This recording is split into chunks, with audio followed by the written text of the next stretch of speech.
इस वाणी के माध्यम से सदगुरु कबीर साहिब जी ने विषय वासनाओं के आकर्षण पर प्रकाश डाला है और इसी आकर्षण को बंधन का मूल कारण माना है।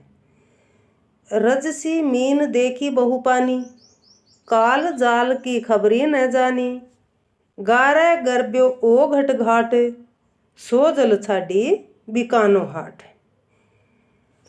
सतगुरु कबीर साहब जी कहते हैं कि मछली रूपी जीव अत्यधिक पानी अर्थात विषय वासनाओं को देखकर उसमें फंस गया, परंतु उसे मृत्यु के जाल का भी ध्यान नहीं रहा।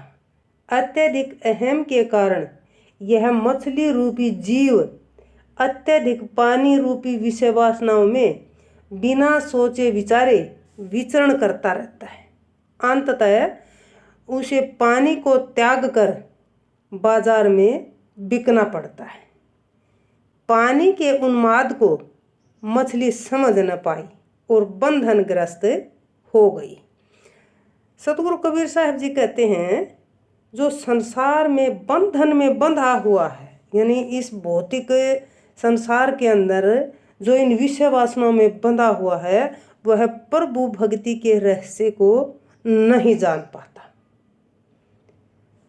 इसीलिए सतगुरु कबीर साहब जी कहते हैं कि सभी मनुष्य स्वाद के प्रति आकर्षित हैं, अर्थात सब मनुष्य संसार के माया मोह में पड़े हुए हैं और जब तक ये जीव इस सांसारिक मोह माया में पड़ा रहेगा तब तक वो मालिक की तरफ आकर्षित नहीं हो सकता।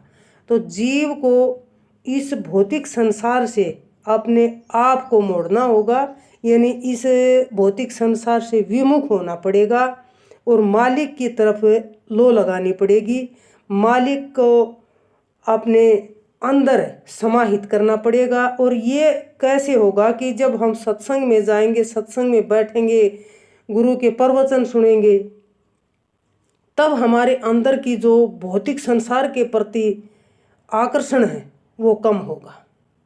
और जब भौतिक संसार के प्रति हमारा आकर्षण कम होगा तो उस मालिक के प्रति नेचुरली ही हमारा आकर्षण बढ़ जाएगा।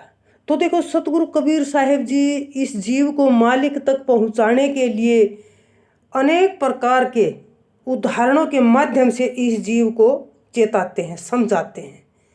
बस थोड़ा समझने भर की देर है, वरना सतगुरु कबीर साहिब जी ने इस जीव को उभारने के लिए अरबों खरबों की जो वाणियाँ रची हैं वो आज भी प्रासंगिक हैं।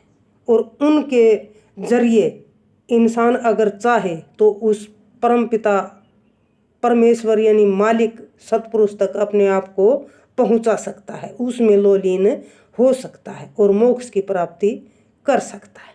बोलो साधु सत साई।